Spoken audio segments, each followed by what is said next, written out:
소위 말해서 이것을 언론이라든가 일반 국민이 보기에는 야 이거 막말이다. 그럼에도 불구하고 그 이면에는 그분은 어떤 언론 홍보 효과, 예. 그리고 인지도는 상당히 높아지는 것 아니십니까? 인지도가 높아지면 경쟁력이 있어지고 그것은 결국은 지지도로 이렇게 연결이 되는 거기 때문에 정치의 기본적인 패러다임으로 가는데 우리가 일시적으로 보기에는 상당히 역겨운 그런 모습이라고 봅니다. 막말 논란을 어제도 제가 얘기 드렸죠. 일주일에 6일을 계속 정치권 뉴스 전할 때마다 막말 얘기를 안 할 수가 없는데 차명진 의원이 지난번에 세월호 발언으로 지금 당원권 정지 3개월 됐는데 또 좀 거칩니다. 이번 건 너무. 대통령은 빨갱이라고 하는 부분에 대해서 어떻게 생각하세요? 차명진 의원은 뭐 막말 퍼레이드를 하고 있지 않냐라는 그런 이제 착각이 들 정도로 막말에 막말을 계속하고 있지 않습니까? 맨 먼저 이제 세월호 유가족들을 향해서 뭐 세간의 동병상련을 바탕으로 해서 뭐 해쳐먹고 뭐 찜쪄먹고 해도 뭐 징하게 해쳐먹는다 이렇게 정말 이거는 그분의 좀 인성이 의심스러울 정도로 말을 했는데 또 최근에 계속해서 문재인 대통령을 향해서 뭐 탄핵을 운운하거나 또는 뭐 빨갱이를 뭐 사실상 얘기하는 이제 그런 발언을 했는데 이런 발언을 계속하게 된 것은 두 가지 같습니다. 결국 하나는 그분의 인성의 문제, 또 하나는 어떤 정치적인 의도가 있지 않나 이렇게 생각이 됩니다. 또 하나를 들면은 역시 징계에 대해서 솜방망이가 내려졌기 때문에 계속해서 이런 발언을 하지 않나 이렇게 생각이 돼요. 정치적인 의도는 결국 이제 보수 지지 세력들에게 영합하는 강력한 메시지를 던짐으로 인해서 자신의 존재감을 부각을 하고 또 총선 국면에서 공천을 받는데 유리하게 한번 활용하겠다. 저게 먹혀들까요? 공천이나 일단은 이제 본인은 좀 먹혀든다고 보지 않겠습니까? 특히 이제 최근에 보수 진영의 정치인들이 계속해서 막말성 자극적인 그런 강한 발언을 던지는 게 일단 유튜브 정치에 좀 사로잡혀서 그런다는 그런 해석도 있어요. 이게 뭐냐면은 유튜브는 결국 이제 자신을 지지하는 비슷한 성향의 그런 부류들이 계속 들어오지 않겠습니까? 근데 그분들은 이제 계속 지지하고 또 이제 응원을 보내니까 이게 맞는가 보다. 라는 이제 일종의 착시 현상에 사로잡힐 수도 있고요. 그리고 또 하나는 이제 지난번에 황교안 대표를 중심으로 해서 한국당에서 이 차명진 전 의원에 대해서 당원권 정지 3개월이라는 징계를 내렸거든요. 그럼 이제 당원권 정지 3개월이라는 것은 총선 출마하는데 또 공천 받는데 전혀 문제가 없어요.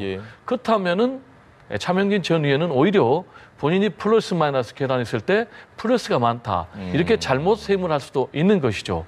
그래서 이번 발언도 역시 같은 맥락에서 본인이 약간 다른 사람에게 이렇게 독촉하는 그런 의미로 발언했지만은 사실상 그런 막말성 발언을 본인의 의중을 담아서 한 것이 아닌가 이렇게 해석이 됩니다. 뉴스에도 또 다뤄지기도 하고 뭐 여러모로 플러스일 수도 있다 생각이 들기도 하는데 교수님 생각은 어떠십니까? 그 야당으로서 이제 할 수 있는 이제 뭐 존재감이라고 얘기하죠. 특히 선거를 앞두고는 특히 당내에서 내년 총선 공천을 향해서 자신의 존재감을 세워야 되는 그런 부분이 상당히 큰데 여당 같은 경우는 정책적으로 해도 되는데 야당은 정책적으로 아무리 내세운다 하더라도 국민이 관심을 가져주지 않지 않습니까? 그렇기 때문에 전통적으로 보면 야당들은 이런 어떤 튀는 발언 소위 말해서 이런 것들이 이제 노이즈 마케팅인데 이런 것들을 해서 일석이조 방금 말씀하셨지만 그런 효과가 나타날 수도 있습니다.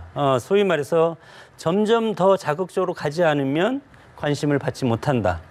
그래서 점점 지금 발언 수위가 지금 높아지고 있지 않습니까? 선이라는 게 없을까요? 선이라는 것이 있어야 되는데 선이라는 것은 본인이 생각하는 선이지 자의적으로 생각하는 것이 그것은 국민들이 생각하는 선과는 거리가 멀고 정당 내부에 들어가 보면 훨씬 더 거기에 자극적이고 예를 들어서 보수와 진보가 싸우는 것보다도 정당 내부에 들어가서 공천 경쟁이 훨씬 더 치열합니다.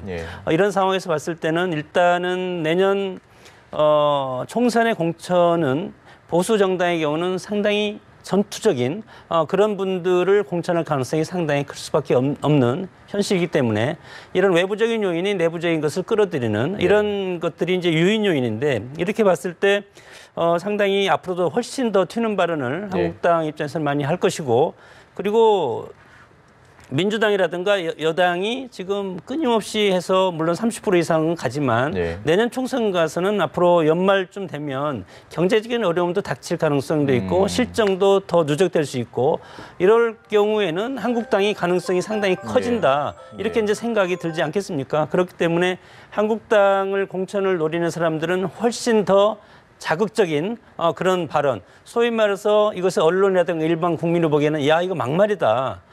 그럼에도 불구하고 그 이면에는 그분은 어떤 언론 홍보 효과, 예. 그리고 인지도는 상당히 높아지는 것 아닙니까? 인지도가 높아지면 경쟁력이 있어지고 그것은 결국은 지지도로 이렇게 연결이 되는 거기 때문에 정치의 기본적인 패러다임으로 가는데 우리가 일시적으로 보기에는 상당히 역겨운 그런 모습이라고 봅니다. 황교안 대표 얘기 좀 해보시죠. 당 내에서 막말도 나오고 또 뭐 당직자분들 중에 전 의원분들 막말도 나오고 근데 이번에는 또 종교계에서 본인을 지지해 주시는 정광훈 목사가 대통령 하야하라 이런 얘기를 했습니다. 이게 좀 파문이 되고 있거든요. 그 부분은 어떻게 보십니까? 상당히 이제 바람직하지 못하죠. 두 가지 점에서 바람직하지 못하는데 하나는 일단 기독교 네. 자체적으로도 굉장히 바람직하지 못하죠. 왜냐하면 민주주의 사회에서 기본적으로 정교 분리거든요. 네. 그러니까 정치와 종교가 분리되는 것을 원칙으로 하는 거죠.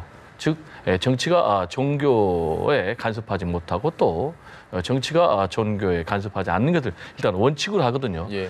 그렇다고 이제 종교가 불의한 정권에 대해서 한 가지 못한다는 것을 배제하는 건 아니에요. 예. 그렇지만 지금 이제 정광훈 목사 같은 경우는 지금 이 종교 분리의 원칙을 넘어서도 한참 넘어선 것이다.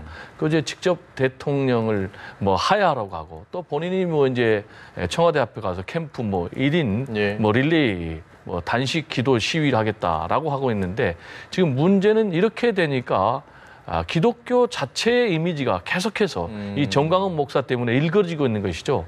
그래서 내부에서 이 정광훈 목사에 대해서 이러려면 차라리 목사직을 그만두고 네. 정치에 뛰어들어라라고 얘기하고 있고 굉장히 지금 내부에서 부정적인 그런 얘기가 많이 나오고 있거든요. 그 또 하나는 이제 이 한기총이라는 단체가 예. 과연 기독교 전체를 대표하느냐라는 그 대표성과 관련해서도 대표성이 없는 것인데 결과적으로 이제 이 정광훈 목사가 이번만 문제가 있는 것이 아니고 지난번 대선에서는 또 장성민 전 후보를 또 예. 지지해가지고 결국은 뭐 징역 10월에 처벌을 받았어요. 그것도 뭐 그 전에는 전교조를 명예훼손해가지고 네. 또 거기에 대해서 벌금 500만 원을 받고 또 뭐 그 전에는 이명박 전 대통령을 대선에 지지하는 이렇게 선을 넘는 그런 행동을 계속 해왔기 때문에 이런 분이 만약에 황교안 지금 현 대표를 적극 지지하거나 네. 칭찬한다고 해서 황교안 대표 입장에서 오히려 부담이 되겠죠. 그래서 기독교 자체를 위해서 또 우리의 정치 발전을 위해서도 이 정광훈 목사는 좀 자제를 해야 되지 않겠냐 이런 생각이 듭니다. 황교안 대표 입장에서는 전 목사의 지지가 어떻게 받아들여질까 어떤 생각이십니까? 뭐 정치인들은 누구든지 자기를 지지하면 속으로는 좋아하지 않겠습니까? 예. 물론 그 역풍은 감수하더라도 누구든지 자기를 위해서 자기 좋다고 달래드는 사람은 무조건 포용할 수밖에 없는 것이 정치인들의 현실인데 그러나 이제 어떻게 보면 좀 이제 곤혹스러운 것도 있죠. 본인 앞에서 뭐 장관을 제안했네. 예. 그러면 아니라고 말을 했습니다. 뭐 아니라고 말은 이제 했지만 예. 그런 것들을 봤을 때는 상당히 곤혹스러울 수도 있겠다. 그러나 이제 저런 모습이 우리가 제왕적 대통령이기 때문에 대통령이 모든 것을 다 할 수 있다고 느끼는 그런 우리 권위의식, 권위주의의 어떤 정치 문화 이런 것들에 젖어서 우리 편이 끼리끼리 문화라는 것이 있습니다. 네. 그것이 다른 말로 하면 연고주의인데 지연, 혈연, 학연 마지막에 종교 들어가지 않습니까? 네. 이렇게 봤을 때 그런 측면에서 지금 이런 것들이 계속 발생하고 있지 않는가. 우리 장로님이 예를 들어 대통령이 되면 우리 교회가 대통령을 배출한 것이다. 네. 그런 문화가 이제 끼리끼리 문화인데 방금 교수님께서 말씀하셨지만 정교 분리는 맞습니다.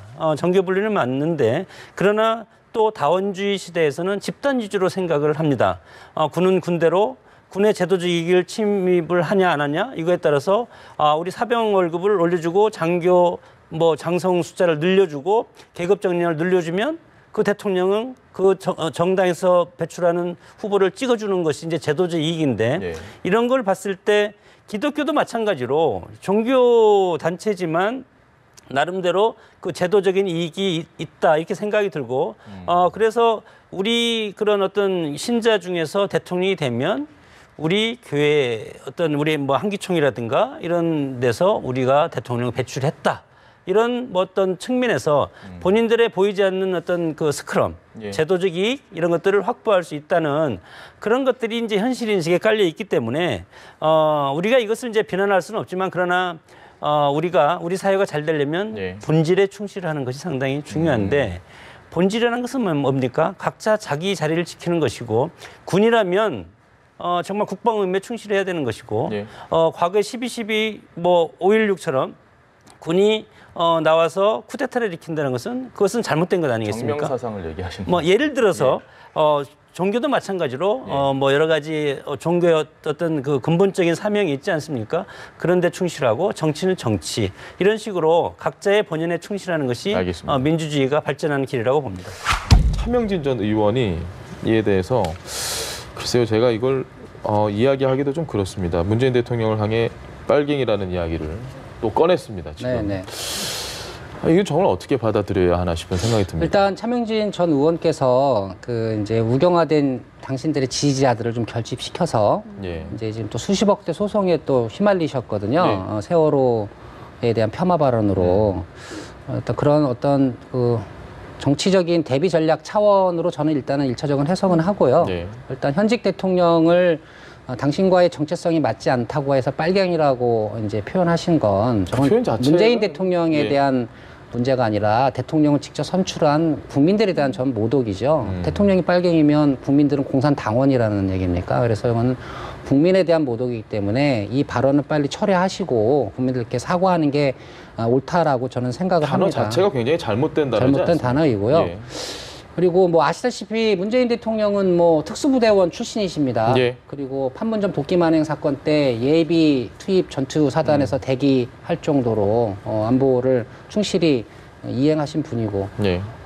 북한이 한참 미사일과 핵실험 파고가 높을 때 역대 어느 대통령보다 아주 강력하게 북한의 핵실험, 핵미사일 기지를 타격하는 훈련을 미군과 합동으로 진행하면서 그 당시에 역대 어느 대통령보다 안보 분야에서 지지율이 가장 높았던 네. 대통령이기도 하죠.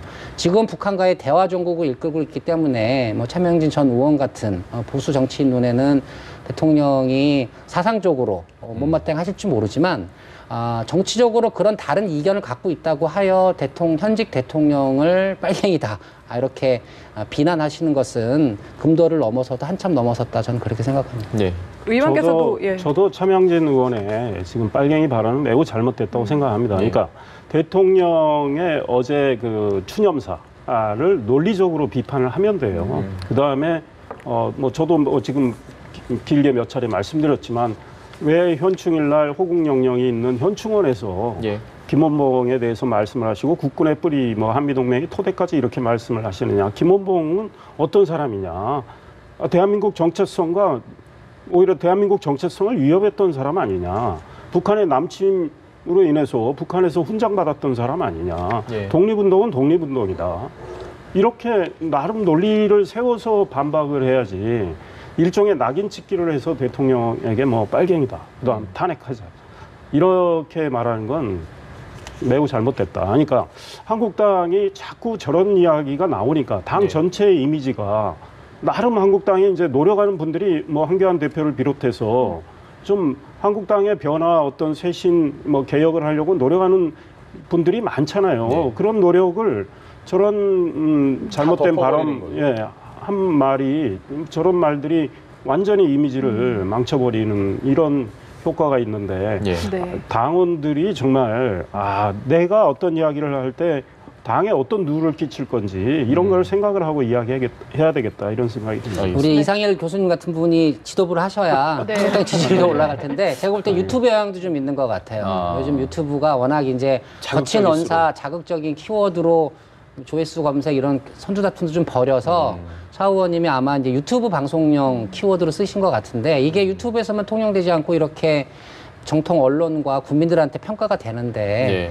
이제 황교안 대표의 강한 경고가 지금 무색해져 버렸잖아요. 다시 며칠 만에 지금 또 바로 공천에서 불이익을 주겠다는 초강수칼까지 뽑아들었는데 그것을 어떻게 보면 대통령에 대한 폄하 발언이기도 하지만 황교안 대표를 아주 무시하는 발언이기도 하거든요. 그래서 이거는 지도부가 이제 분명히 엄중 경고를 내렸기 때문에 이제는 조치에 들어가야 한다고 저는 봅니다. 더 강력한 조치를 해야 된다. 알겠습니다.